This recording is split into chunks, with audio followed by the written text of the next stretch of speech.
আসসালামু আলাইকুম। আশা করি সবাই ভালো আছেন। আজকে আমি আপনাদের সামনে নিয়ে আসলাম 1 কাপ গুঁড়ো দুধ আর হাফ কাপ সুজি দিয়ে পারফেক্ট দোকানের মতো স্বাদের গোলাপজাম মিষ্টির রেসিপি। তো পুরো রেসিপিটা দেখতে থাকুন। প্রথমে একটা বাটিতে নিয়ে নিলাম 1 কাপ গুঁড়ো দুধ আর হাফ কাপ সুজি, দিয়ে দিলাম হাফ কাপ ময়দা বাইন্ডিংয়ের জন্য, দিয়ে দিলাম আধা চা চামচ বেকিং পাউডার। আপনারা চাইলে এখানে বেকিং সোডাটাও দিতে পারেন, তবে এর চেয়ে আরও কম পরিমাণে দিতে হবে। 2 চা চামচ ঘি দিয়ে খুব ভালোভাবে এটা মেখে নিতে হবে। এই যে সব কিছু একসাথে খুব ভালোভাবে মিশিয়ে নিয়েছি। এই যে একেবারে মাওয়ার মতো হয়ে গেছে। এখন দিয়ে দেব আগে থেকে জাল করে রাখা ঠান্ডা দুধ, দিয়ে খুব ভালোভাবে মিশিয়ে নেব। এই ডোটা কিন্তু একটু নরম করে মাখতে হবে, তাহলে মিষ্টিগুলোও ভালো হবে, সফট হবে।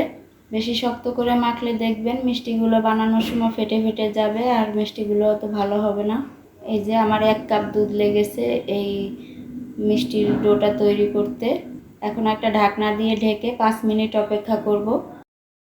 5 মিনিট পর এই যে ডোটা কিন্তু আমার একদমই সেট হয়ে গেছে। আমি একটু হাতে ঘি লাগিয়ে চেক করে দেখছি। এখন এখান থেকে অল্প করে এই যে ডো নিয়ে হাতে এই যে গোল করে বানিয়ে নেব। এগুলো তো আপনারা সবাই পারেন। এই যে একইভাবে আমি সবগুলো তৈরি করে নেব। একটু মসৃণ করে বানিয়ে নিতে হবে। একটা দিক খেয়াল রাখতে হবে যেন কোনো ফাটল না থাকে। ফাটল থাকলে মিষ্টিগুলো কিন্তু ভালো হবে না। এই যে সবগুলো আমি তৈরি করে নিয়েছি। এবার চুলায় একটা প্যান বসিয়ে দিয়ে দিলাম পরিমাণ মতো সয়াবিন তেল। তেলটা ঠান্ডা অবস্থায় মিষ্টিগুলো আমি দিয়ে দিলাম। চুলার জালটা কিন্তু একেবারে লোতে আছে। এই অবস্থায় হাতলটা ধরে আলতোভাবে একটু ঝেঁকে ঝেঁকে দিতে হবে। মিষ্টিগুলো কিন্তু নাড়াচাড়া দেওয়া যাবে না, তাহলে ভেঙে যেতে পারে। এই যে আস্তে আস্তে কিন্তু মিষ্টিগুলো ফুলে বড় হয়ে যাচ্ছে আর চুলার জালটা এই পর্যায়ে লোতে আছে। এখন হালকা একটু জাল বাড়িয়ে দিয়ে উল্টে পাল্টে মিষ্টিগুলো ভেজে নেব।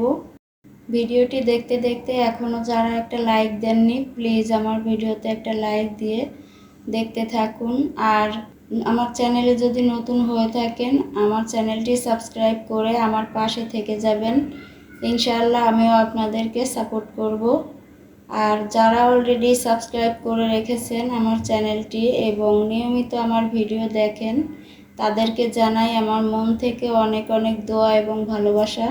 তো কথা বলতে বলতে মিষ্টিগুলো কিন্তু আমার ভাজা হয়ে গেল। উল্টে পাল্টে লাল লাল করে ভেজে নিয়েছি। এখন আমি তুলে নিচ্ছি।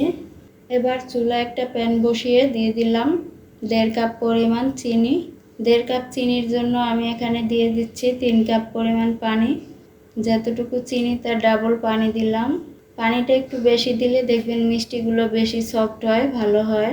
নেড়ে চেড়ে চিনিগুলো মিশিয়ে নিচ্ছি। এই যে কিছুক্ষণ জাল করে নিয়েছি চিনির শিরাটা। আমি এখানে বলক আসার পর 2 মিনিটের মতো জাল করে নিয়েছি। এখন মিষ্টিগুলো দিয়ে দিলাম।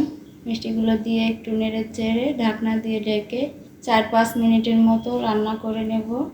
ঢাকনা দিয়ে ঢেকে আমি কিন্তু প্যানের হাতলটা ধরে মাঝে মাঝে এই যে একটু ঝাঁকি দিয়েছি যাতে মিষ্টিগুলো উল্টে পাল্টে যায়। 5 মিনিট জাল করে নেওয়ার পর এই যে মিষ্টিগুলো আমি নেড়ে চেড়ে দিচ্ছি। মিষ্টিগুলো কিন্তু যে একেবারে সফট হয়ে গেছে। এখন আমি ঢাকনা দিয়ে ঢেকে 2 ঘন্টা অপেক্ষা করব। 2 ঘন্টা পর ফিরে আসলাম। এই যে মাশাআল্লাহ মিষ্টির রসগুলো কিন্তু একেবারে টেনে নিয়েছে। মিষ্টিগুলো কিন্তু খুবই সুন্দর হয়েছে। এই যে একেবারে সফট হয়েছে, দেখেন একটা মিষ্টি আমি ভেঙে দেখাচ্ছি। রসগুলো একদম পুরোটা টেনে নিয়েছে। তো মিষ্টির রেসিপিটা ভালো লেগে থাকলে বাসায় ট্রাই করে দেখবেন। আরও মজার মজার রেসিপি পেতে আমার চ্যানেলটি সাবস্ক্রাইব করে আমার পাশে থাকবেন। সবাই ভালো থাকবেন, সুস্থ থাকবেন। আল্লাহ হাফেজ।